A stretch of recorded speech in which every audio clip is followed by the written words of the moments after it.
So this is question 8, Paper 1, 2011 Higher Maths. We're given a straight line that makes an angle of 30 degrees with a horizontal with the x-axis, and we're asked to work out the gradient of this line. Now, let's just remind ourselves about gradient.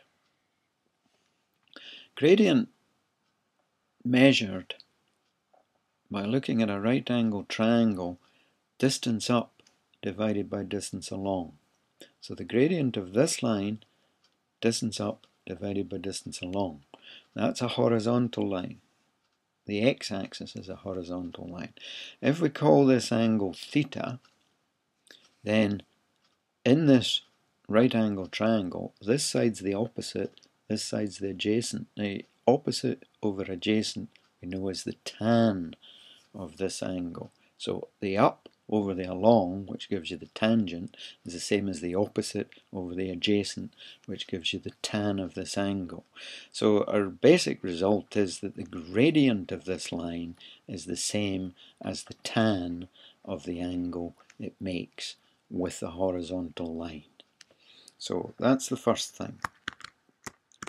So let's now take this and work out what the tan of 30 is, because that's the gradient. So we need now to work out the tan of 30 degrees. Now a 30-degree angle will come from an equilateral triangle, which we know all sides equal, all angles equal, 60, 60, 60. Let's chop it in half. We've now got a 60-degree angle and a 30-degree angle.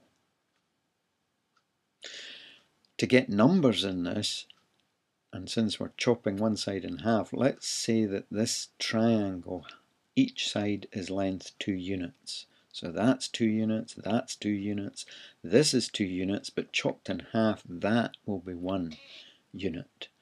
And Pythagoras' theorem would tell us that this side is the square root of 2 squared minus 1 squared.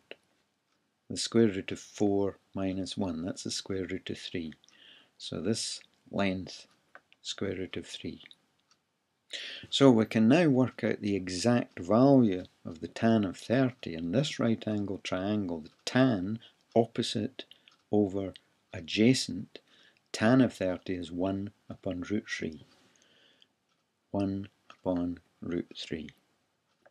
Now, if we look at the choices that we've got,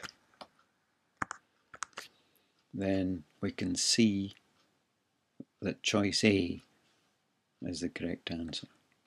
So let's write that, choice A.